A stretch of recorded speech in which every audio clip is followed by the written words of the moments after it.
Months left. So if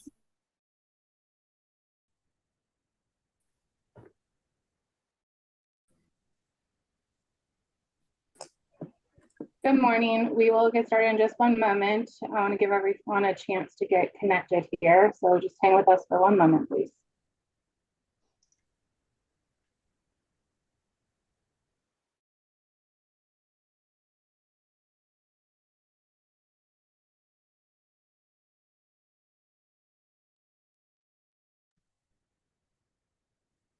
Okay, good morning. Welcome to docket number 231102, the application of Connecticut Natural Gas Corporation and the Southern Connecticut Gas Company to amend their rate schedules. My name is Chairman Marissa Gillette. I'm joined virtually today by my colleague, the Vice Chairman, Jack Pekoski. We have an agenda in front of us today, but at the outset, I will note that we are here for a scheduling conference in this matter. Sorry if everyone can just make sure they're on mute, please. So we will turn to our agenda in just a moment. I want to welcome everyone to today's scheduling conference. At the outset, I will note, per the notice of proceeding, we do require written notices of appearances of counsel in this matter. And I want to thank everyone who has already complied with that instruction. We have a couple of pending motions for intervener status that were submitted in the last couple of days. We have not had a chance to get to all of those motions yet, particularly because the 7-day window hasn't passed for some of them. But for purposes of today's scheduling conference, I am going to take appearances separately, just for the purpose of today's scheduling conference, so I can understand who is who anticipates participating today. So if you're an attorney representing a party or intervener in this matter, or if you're an attorney representing a party that is seeking intervener status in this proceeding and has filed a motion to do so, I would ask that you enter an appearance for the purpose of today's scheduling conference by locating the raise hand function at the bottom of the screen. It's under the reactions tab. So we will take appearances for the purposes of today's hearing, please. And we'll start with Attorney Veal. Thank you, Chairman. Tom Wheeler for the Office of Consumer Counsel. We did, I believe, file a written appearance with a bunch of other attorneys from the Office of Consumer Counsel, but I will be appearing for the purposes of today's hearing. Thank you, sir. Attorney White. Good morning. I'm Kim White for EOE, and I believe I'm joined by Brittany Wyman here today. Thank you. Attorney Venora. Oh, Attorney Venora, I cannot hear you. Is that me or you?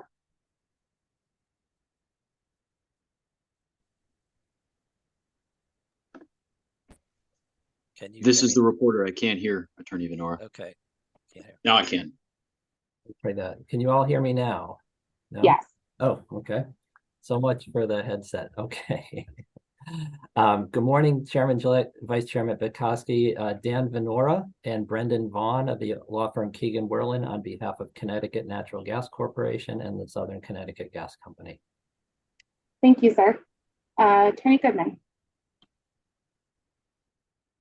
Good morning, Chair. This is Jay Goodman, and appearing on behalf of the Connecticut Industrial Energy Consumers, or CIEC. And I'm joined today by my colleague, Aldiama Anthony. Thank you. Attorney Wright. Good morning, Chairman, Vice Chairman Pekoski, John Wright on behalf of the Attorney General. Thanks, sir. Attorney Crane. Good morning, Sarah Crane on behalf of Sierra Club. Good, thank you. Attorney Long. Good morning, Shannon Long on behalf of Conservation Law Foundation. We filed a motion for intervener status earlier this week. Very good, thank you. Anyone else who would like to enter an appearance for the purpose of today's proceeding?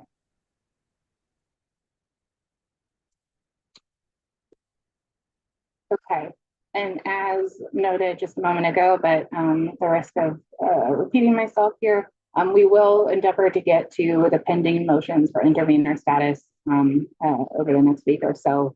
And just a reminder to anyone who has not done so, including those who have pending motions, please make sure to file your written notices of appearance in the docket shortly thereafter, please. All right.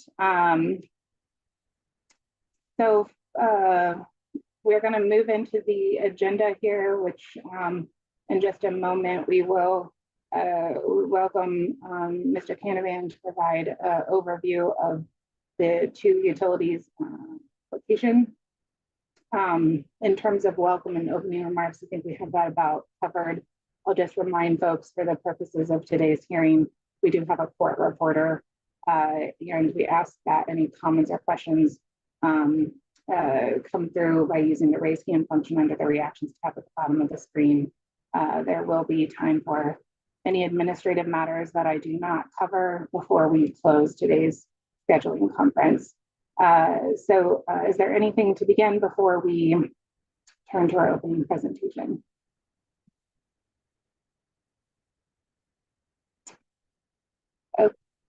Okay, if not, Attorney Venora, I have two questions for you, sir. The first is if you would like Mr. Canavan sworn in, and the second is, would you like to control the presentation yourself? I think Attorney Vaughn will control the slides. And I think I'm indifferent whether he's sworn. He's a witness in the case. He'll be appearing at the hearings and will be sworn at that time. So I don't have a preference. Okay. I'm just going to err on the side of swearing him in since we have a court reporter with us. And Attorney Canavan, excuse me, Mr. Canavan, if you can remind me that you've been sworn in when we get to the hearings. If you could raise your right hand, sir, I'll administer the oath. I swear to tell the truth, the whole truth, and nothing but the truth under pains and penalties of perjury. I do. Thank you. And the floor is yours, gentlemen. Good morning, Chair Gillette and Vice Chair Pekoski and Commissioner Karen, if you're on. Good morning, and thanks for the opportunity to provide a brief overview of the rate case applications that we filed back on November 3rd. This presentation has been filed in the docket and is publicly available to anyone who's attending today's scheduling conference. And with that, let's get started. So we thought many of you are very familiar with the companies, but there may be some folks on the call this morning that are not. So we thought we would start off with grounding on who we are and what we do and where we do it. So CNG, Connecticut Natural Gas, serves about 25 towns in central Connecticut, as well as a portion of Greenwich down in Fairfield County. CNG, like SCG, have been around for many, many years now. CNG has about 186,000 customers and about 2,200 miles of natural gas distribution pipeline in its service territory. And we can move right to the SCG slide. SCG serves customers in approximately 24 communities along the coastline. Significant overlap with UI, but not exact. It serves about 200 customers and about 2,400 miles of natural gas distribution line throughout its service territory. Both these companies are subsidiaries of OnGrid based in Orange, Connecticut. Quick overview of our rate proposal. Some highlights. The rate plans will maintain safe and reliable service, or continue to maintain safe and reliable service. It includes an ask for an increase in FTEs for both companies, largely in the areas of gas operations and customer service. And approximately 60% of those positions are union positions. There are a few other FTE asks throughout the companies, but primarily these are going to be located in the gas ops and customer service departments. The applications increase our cast iron and bare steel replacement program. For those of you familiar with that program, it's called DIMP here in Connecticut. And the ask is to maintain our 20-year cycle. So we're asking to increase the spend in that program over the course of the rate year. The cases include a low-income rate, which will look very similar to the low-income rate that was approved in the UI rate case. Obviously slightly different for gas customers, but we tried to maintained consistency between the low-income rates across the companies. Specific to SCG, there is an opportunity to flow back 2018 tax reform ADITs. This is unique to SCG because SCG's last rate case was in 2017 before the tax reform of 2018. CNG's last rate case was in 2018, and its current rates already account for tax reform. So this flowback of ADITs is unique to SCG in these cases. We have clean energy pilots for purge gas recapture systems and advanced mobile leak detection systems built into the case. These are exciting technologies that do exactly what they sound like they do. They capture purge gas instead of emitting into the atmosphere. And the advanced mobile leak detection system is technology that is advanced over what we have today that'll allow us to identify leaks earlier so we can remediate those faster before they become a larger problem. These are both pilots, and our ask certainly would, if these are successful in future rate cases, we would look to deploy them at scale throughout both systems. And certainly, like in any rate case, the rates are designed to maintain the financial integrity of the companies so it can continue to provide safe and reliable service to its customers. Okay, next slide. So here are some nuts and bolts of the cases.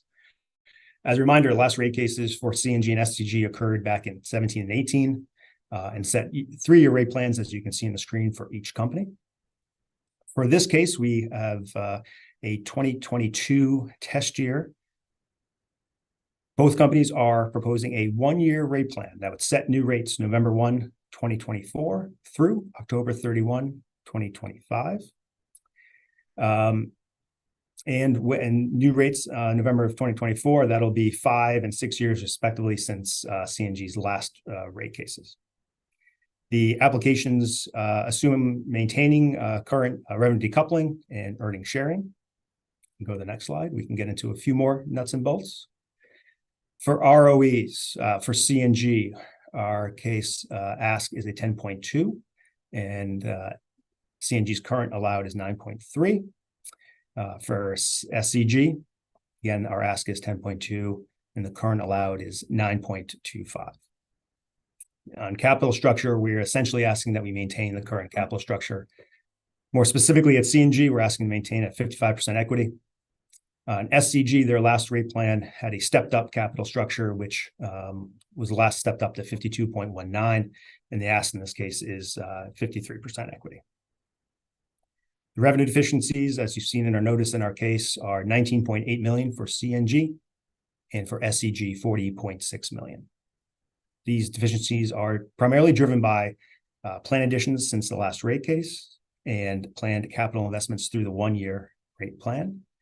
As I've noted, there's an increased DIM spend built into the case, as well as incremental FTE asks for gas operations, largely for gas operations and customer service. All told, when we talk about bill impacts for residential heating customers, it's 5.2% total bill for CNG, which amounts to $6.67 per month. And for SCG, it's 11% and $13.52 per month. Now, those are the bill impacts for the residential heating customers. Those of you familiar with our rate schedule, there are many rates available to various types of customers. Our bill notice that will be as approved by PURA includes a breakdown of all those rate classes.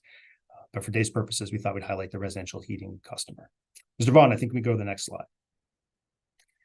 With regard to plan additions, I wanted to highlight a few things here. For CNG, our plan additions are $313.5 million, which includes $115 million through the end of the rate plan, of the last approved rate plan, and $198 million through the end of the rate year.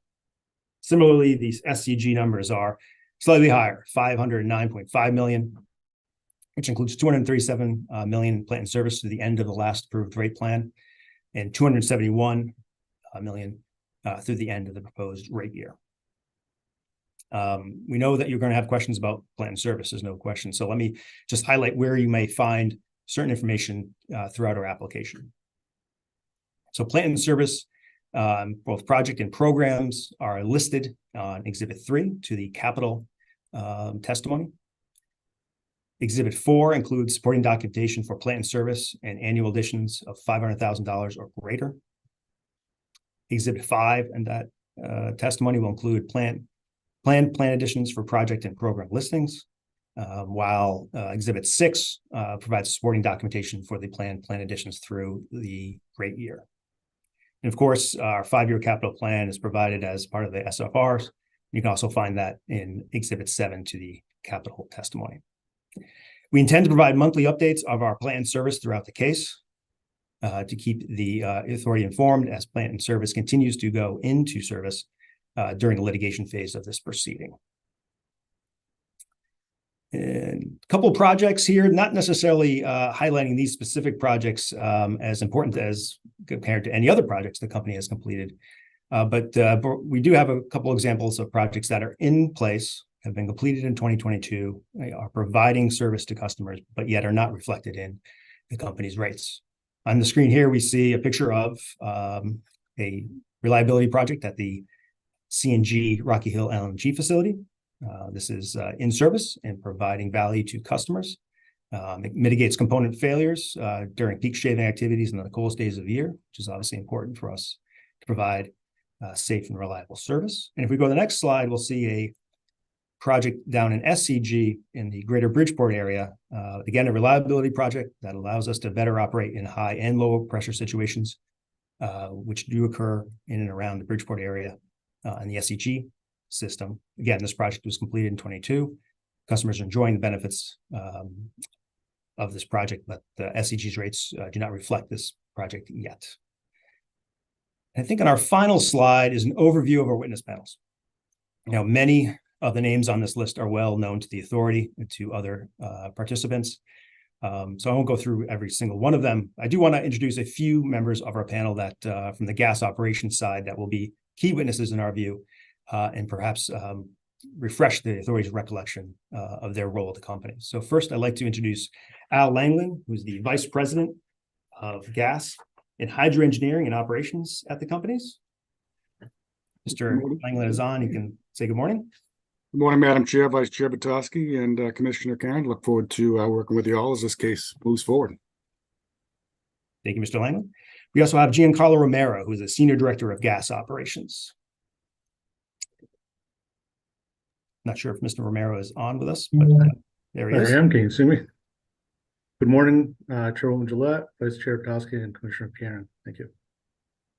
We also have Mr. Rick Dion, who is the Senior Manager of Gas Enhanced QA and QC. And if Mr. Dion is with us, he can say hi as well. Yes. Good morning and hello. Thank you, Mr. Dion.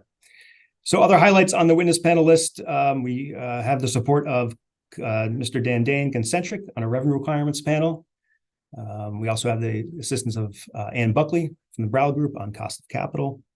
Concentric employees are also supporting us on rate design, Mr. Therian and Mr. Ramal, as well as Mr. Adams on cash working capital.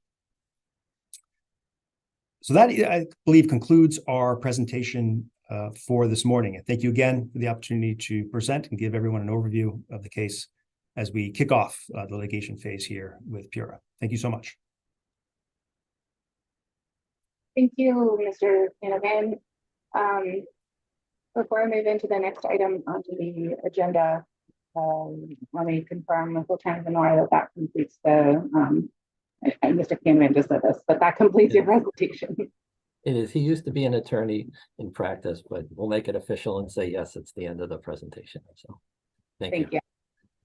All right, let us move into our second portion of our agenda.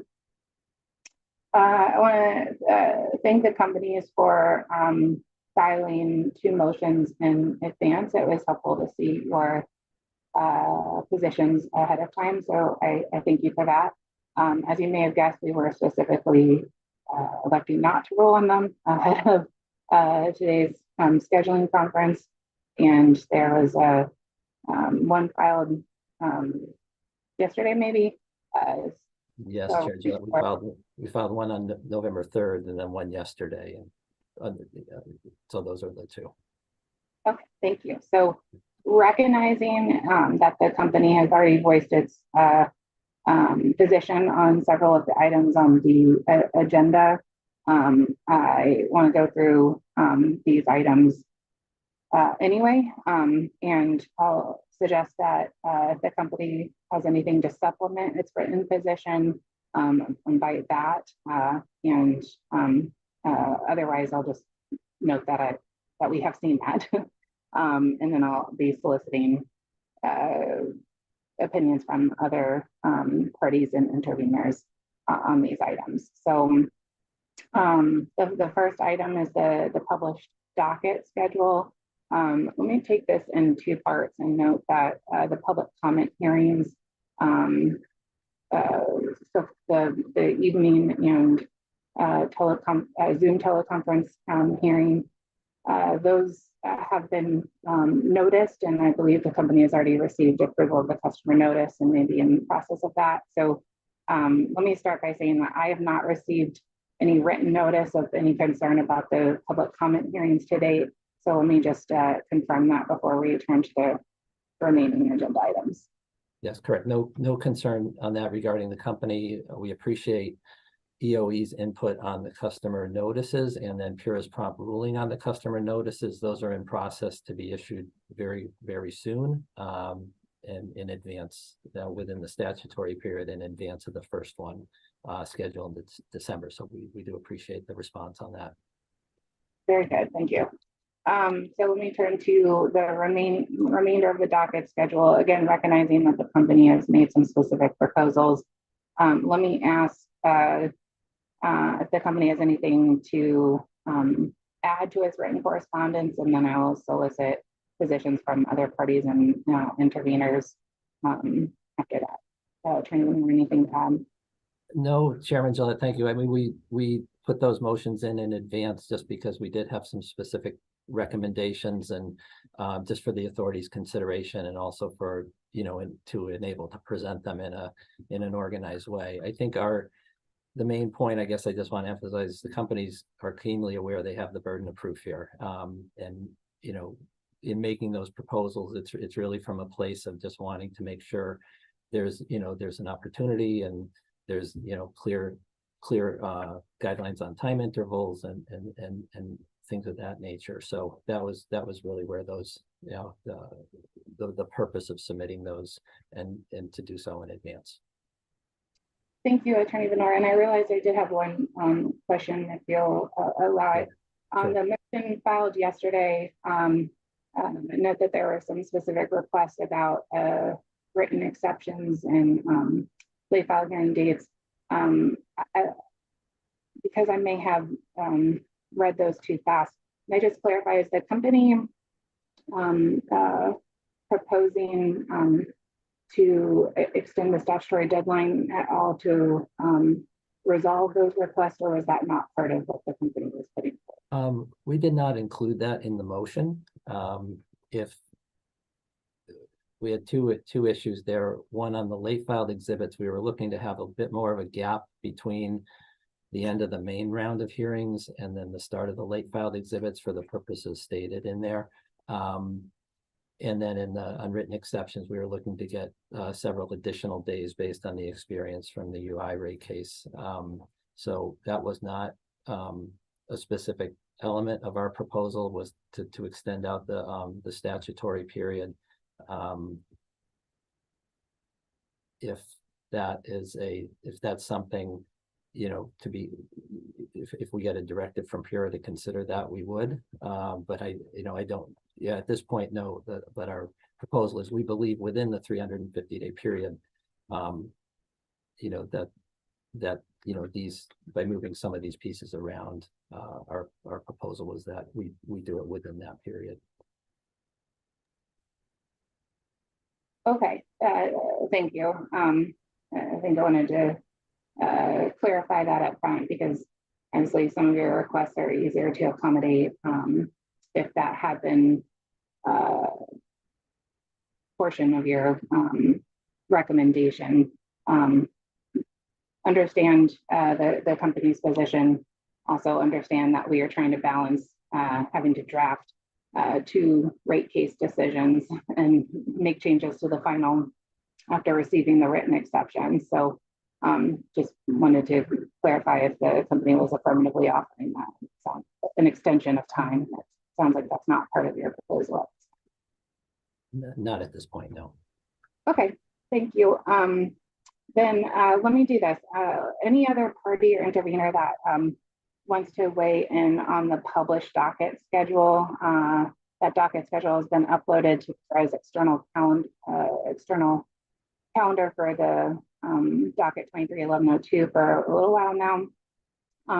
I should say at the outset, just to confirm for everyone, we are not ruling from the bench today. I'm going to take everyone's comments under advisement. I think the complexity of the motion rulings in front of us requires a written ruling. So we just state at the outset, I will not be ruling from the bench.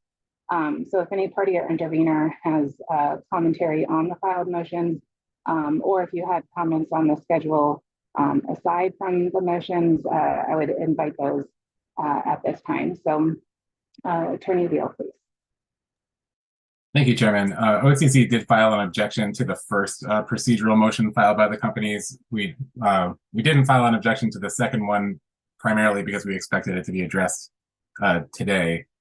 I think, and I won't walk through the objections I'm sure the authority has read or will read them and take them under consideration. I just wanted to highlight the general sort of theme of our concern is we understand the company's position. We understand the company's request for additional time, but where we object is where those requests for additional time would result in a reduction in the amount of time that other parties have to prepare our own side of the case. So particularly something like a buffer, a greater period of time between the discovery period and the beginning of hearings.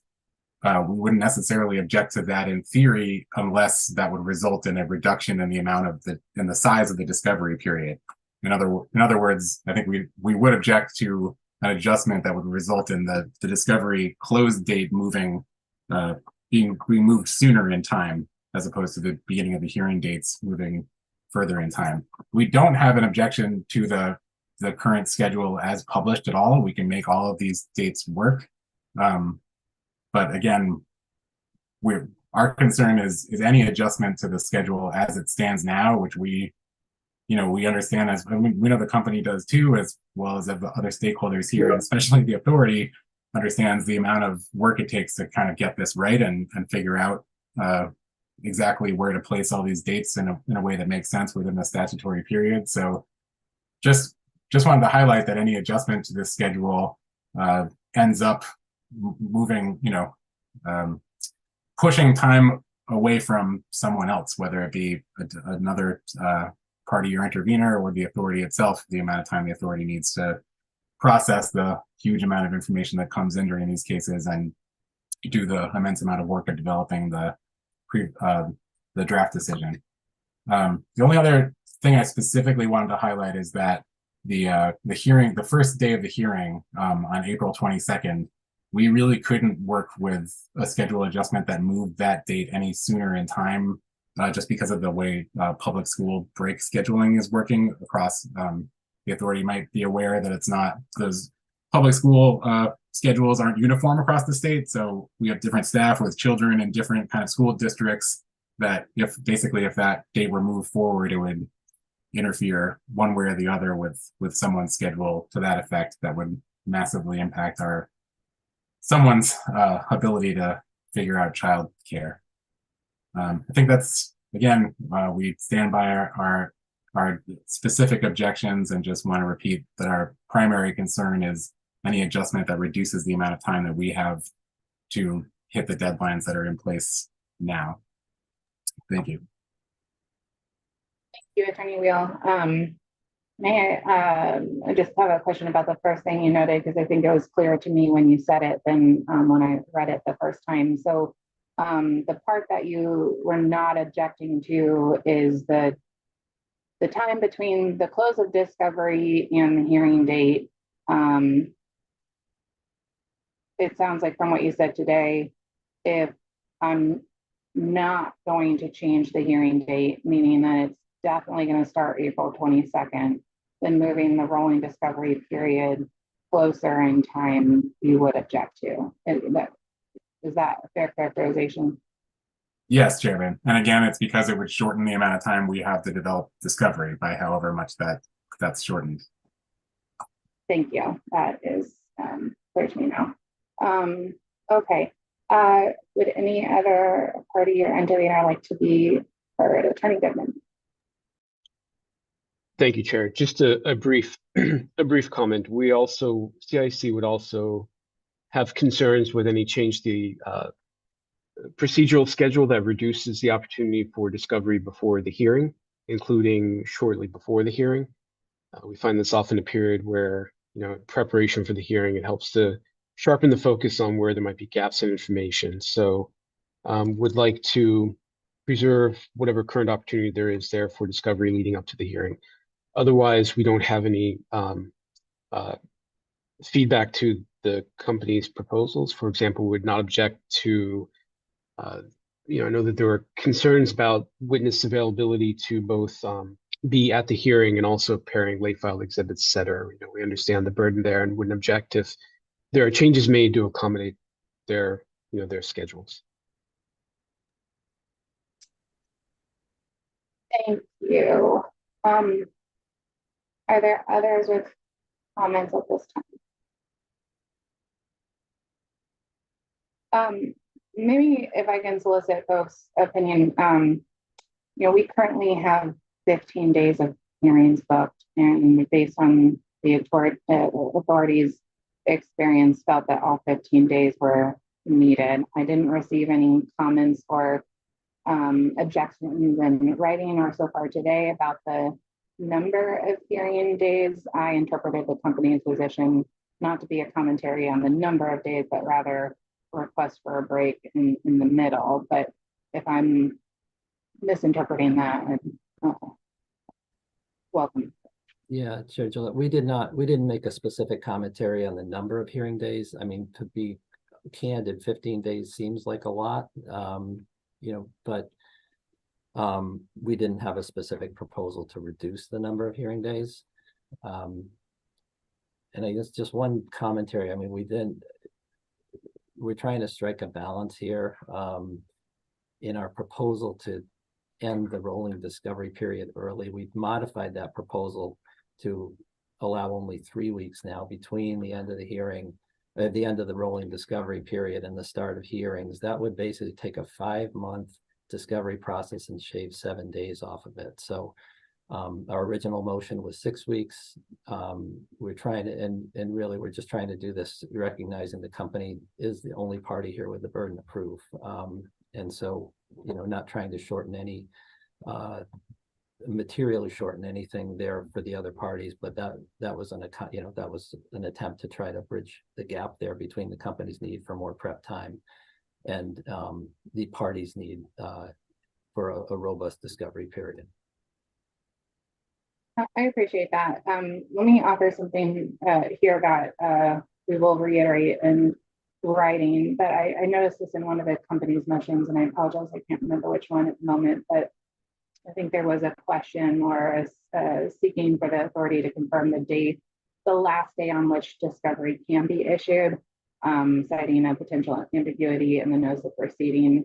And I do want to confirm, consistent with guidance that has been provided at previous scheduling conferences, that the authority intends the last day on which discovery can be issued to be 2 weeks in advance of the end of the rolling discovery period, whenever that might be. So we can seek to clarify that in writing, but the extent that there are questions about that informed today's conference, I think clarify that. That is in one of our motions, and that's helpful clarification. Thank you. Great. So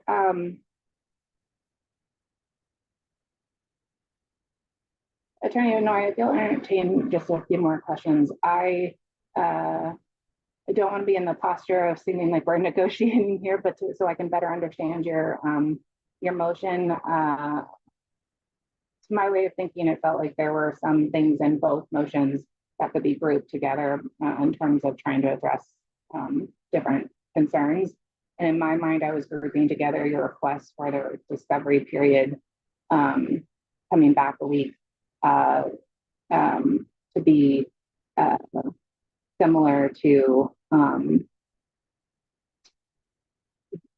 well, okay, so you have the discovery coming back a week. You wanted a day or two during the hearings and more time between the hearings and the late file hearings. To the extent that those three are intertwined to some degree, could you articulate which of, if you view any of those three as more important than the others?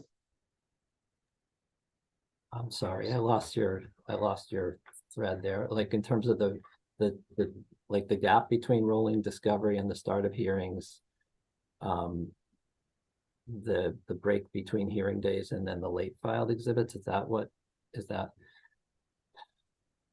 I mean, it's all interrelated. I mean, it's all, you know, it all kind of boils down to, you know, the company being able to prepare, you know, in a reasonable fashion for the hearings, you know, both having the witnesses ready, having reviewed the record. So it is kind of all, it's kind of all interrelated. It's just a different time different stages of the case. One's before the hearing, one's during the hearing, and one's to get ready for the late filed hearings, in conjunction with also producing the late filed exhibits. Okay, thank you. Any reaction to any of the comments that we've heard so far? Chairman, is that to me or is that to? Please, I'm sorry, Attorney Venora. No worries. No, just we appreciate the comments both over OCC. They've been targeted in their, you know, their criticism or objection to the company's proposals. I think it's, you know, to those several issues that Attorney Beal identified, and same with Mr. Attorney Goodman. We appreciate the remarks. Thank you, Attorney Beal. Thanks. Just at the risk of, I just wanted to highlight one sort of specific issue, harping on the question of the discovery period. Rebuttal testimony is due on the 28th of February, according to the schedule now, which would mean even if we issued interrogatories responsive to that rebuttal testimony on the day that it was received on the 28th, we couldn't get responses back to those interrogatories until the 13th of March. And the discovery period, that the last date we'd have as of the schedule now to issue any further discovery would be the 25th. So just highlighting that's the amount of, essentially the procedural schedule as it exists now already only allows for really one round of discovery that's responsive to rebuttal before the rolling discovery period ends. So just wanted to highlight that as a specific sort of example of what happens when we move potentially the rolling discovery period deadline sooner in time. I appreciate you flagging that, Attorney Beal. That was a key driver and why we put out the schedule that we did. As you might imagine, the dates that are on here are very carefully choreographed, not for just this proceeding, but also around the other rate case that we have pending before us. So I do appreciate everyone's contributions to the commentary this morning and in writing. And we will take those under advisement. And I will just ask Attorney Venora one last time, for the extra days that you're requesting with respect to extra time for written exceptions are not tied to a waiver of the statutory deadline by that same amount of days. Confirming. No, they're not tied to that. Because I'm looking at, you know, there's provision for final decision on October 18th, which is still prior to, you know, there's time there between that date and the outside statutory period. So I think, you know, sitting here in November 2023, I don't know, we believe this can all be accommodated within the 350-day schedule. I'm sorry that 350 days from November 3rd is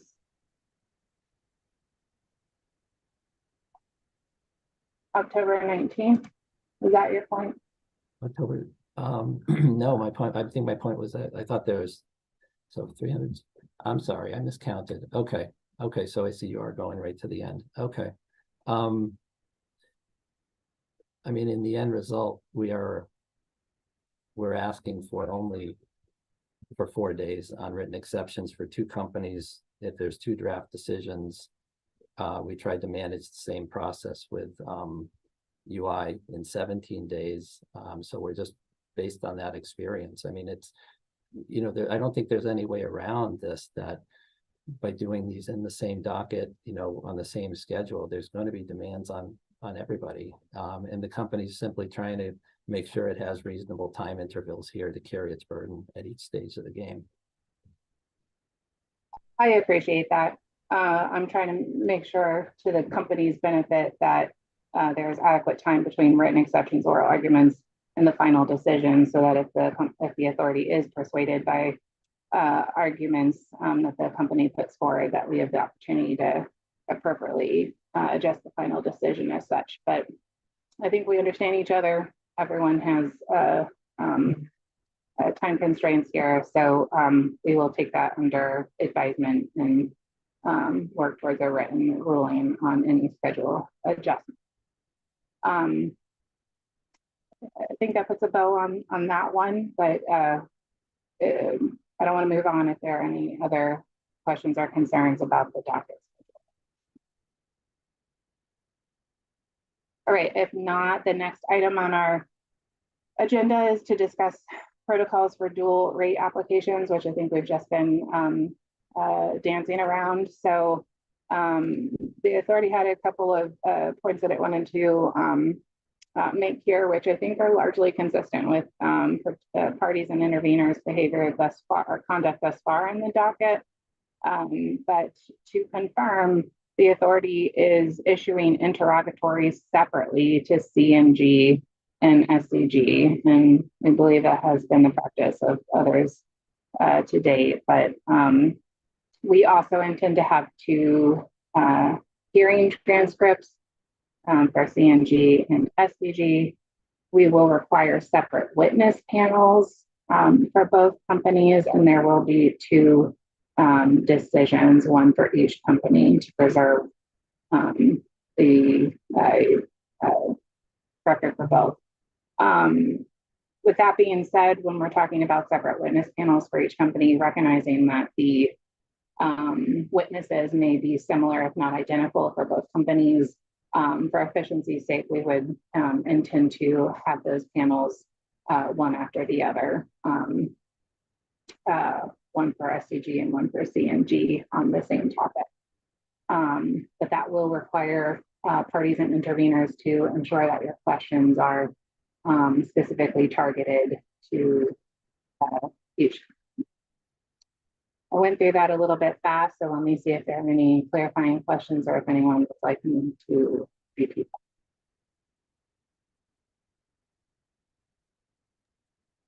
Chairman Gillett, can you just, I think it was the last point after you stated that you would, the Bureau would require separate witness panels for each company.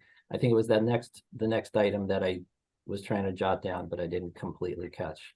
That we will be issuing 2 decisions. I got it. Okay.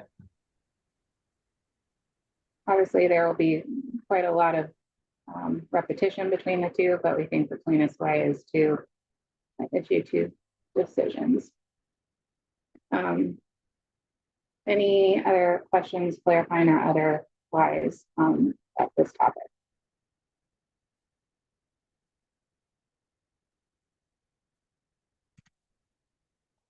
All right, moving to the expectations for hearings. So recognizing that I think there's a little bit of overlap in this one between one of the company's motions asking for clarification, which I may get to here. So continuing the conversation on witness panels. So to promote the orderly conduct of this proceeding, only those witnesses that are identified by a party or intervener, this applies to all parties and interveners in the proceeding. Only those witnesses identified in advance as witnesses for that hearing topic may testify on that topic. If the party or intervener has any changes to the witness panel that is identified at the time the agenda is released, the authority will request that the party or intervener provided advance notice of such change to the authority. So advance notice is at a minimum at the time at which I swear in the witness panel, which that's pretty short in advance of the witness is testifying on the topic. So I just want to make sure that that is clear. Before I move on to other expectations for the hearing, are there questions about that? The chairman just, oh, I'm sorry, Attorney Will used the raised hand function. Go ahead. Sorry, my question was actually about the last thing, just for clarification. I think I already know the answer, but for clarification, would the OCC's witnesses also should be prepared to testify in 2 separate panels as to each company and file 2 separate pre-filed testimony pertaining to each company? Preferably, yes, please. Okay. Would schedule them one after the other. So if the topic was the low income discount rate, then we would have your witness testify about that design for CNG and SNG. And I'm sure there are efficiencies to be gained, but we will be doing those one after the other. Okay, thank you very much. Thank you. Attorney Venora. Okay, thank you. Just to on the last point you mentioned, Chairman Gillette, in terms of witnesses. So just for example, if the company, if the revenue requirement panel, if the topic of revenue requirement is up and we have our panel there, and then during the course of the case on some detailed questions, there's been additional witnesses necessary to answer those discovery questions. I understand from what you're saying that we would have to, if we intended to have them testify at the hearing, we would need to have them provide notice in advance to PURA for that. That is correct. What I'm trying to solve for is that it is very difficult for the court reporters to keep up with folks that are coming from the audience mid-panel. So I'm to promote the orderly conduct and to make sure that our records and transcripts are clear in terms of who's attributing statements to whom. That advance notice needs to happen at the time I'm swearing in the witness panel. So we're very clear who's on the panel and who's not. Got it. Thank you. Any other questions about that point?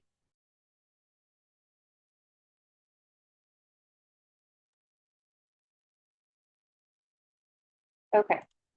In terms of other expectations for hearings, the start time for each day is noticed on the docket schedule. Make sure that folks pay attention to that, because I think we generally start at 10 a.m., but there are some different starting times based on other authority commitments. So please make sure to observe that. We will generally be observing a 30-minute lunch break, and we will endeavor to wrap no later than 5:30 each day. I know there was something in one of the company's motions asking about the availability of witnesses during the during each day. So we are looking at that, and we'll provide additional clarification in writing. But if there's anything else that a party or intervener wants to ask a question about or put something forward on regarding expectations for hearings, now would be the appropriate.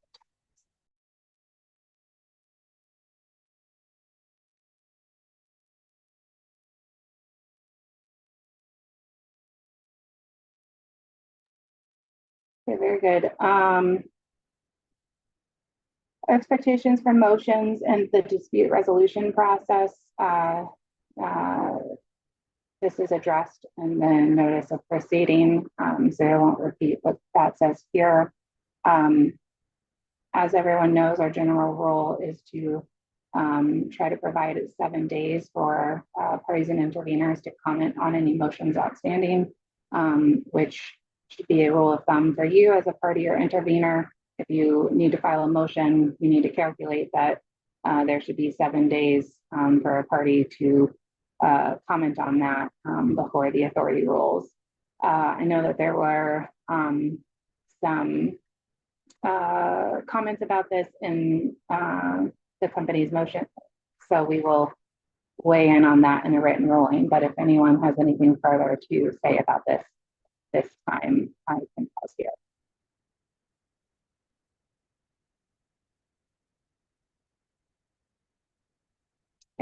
Are there any further procedural matters that we have not explicitly covered that a party or intervener would like to raise to our attention at this time?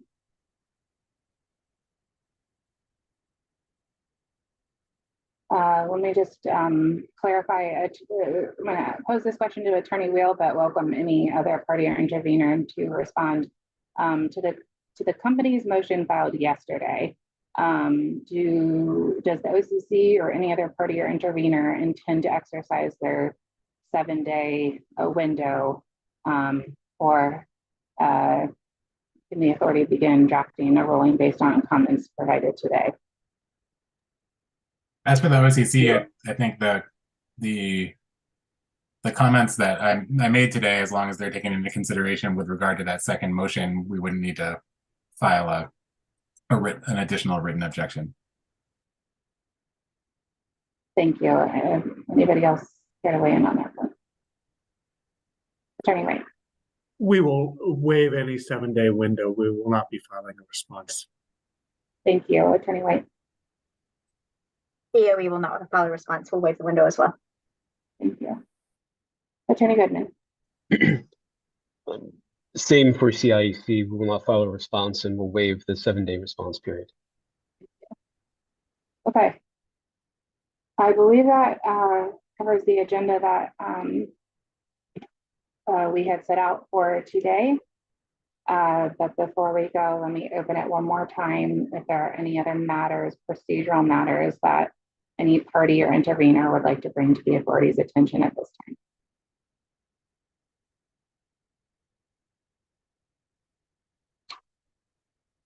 All right, seeing none, I believe we can adjourn. And we will take all the comments under consideration and advisement. And please look out for the written rulings addressing the 2 outstanding procedural motions. We will seek to rule on the parties and intervener request motions in short order.